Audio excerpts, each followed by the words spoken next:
Second heading fifth question. Okay, ಇಲ್ಲಿ ಏನು find out ಮಾಡಬೇಕು? Find a quadratic polynomial. ಅಂದ್ರೆ ಕ್ವಾಡ್ರಾಟಿಕ್ ಪಾಲಿನಾಮಿಯಲ್ ಕಂಡುಹಿಡಬೇಕು. ಅವನೇನು ಕೊಟ್ಟಿದ್ದಾನೆ ನೋಡ್ರಿ, each with given number as sum and product. ಇದನ್ನ ಸಮ್ ಅಂತ ತಗೋಬೇಕು, ಇದನ್ನ ಪ್ರಾಡಕ್ಟ್ ಅಂತ ತಗೋಬೇಕಂತ ಕೊಟ್ಟಿದ್ದಾನೆ. ಈ ನಾನು ಕ್ವಾಡ್ರಾಟಿಕ್ ಪಾಲಿನಾಮಿಯಲ್ ಬರೀಬೇಕು.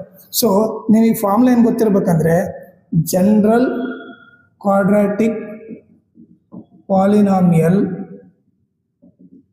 ಈಸ್ ಗಿವನ್ ಬೈ, ಓಕೆ, ಈ ಫಾರ್ಮುಲಾ ಬಂದ್ಬಿಟ್ಟು x square minus sum of zeros into x plus product of zeros.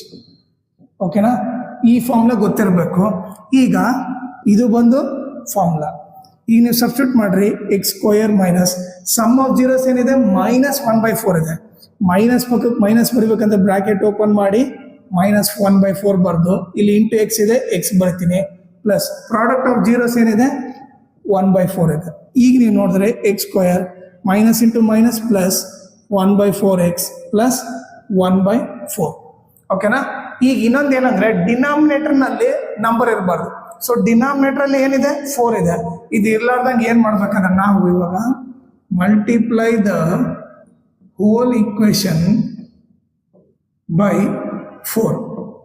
ಇಡೀ ಈಕ್ವೇಶನ್ 4 ಇಂದ ಮಲ್ಟಿಪ್ಲೈ ಮಾಡೋಣ.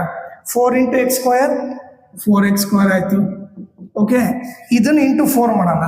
ಸೊ 1/4x ಇಂಟು 4 ಪ್ಲಸ್ ಇದನ್ನ ಕೂಡ ಇಂಟು 4 ಮಾಡೋಣ. 1/4 ಇಂಟು 4.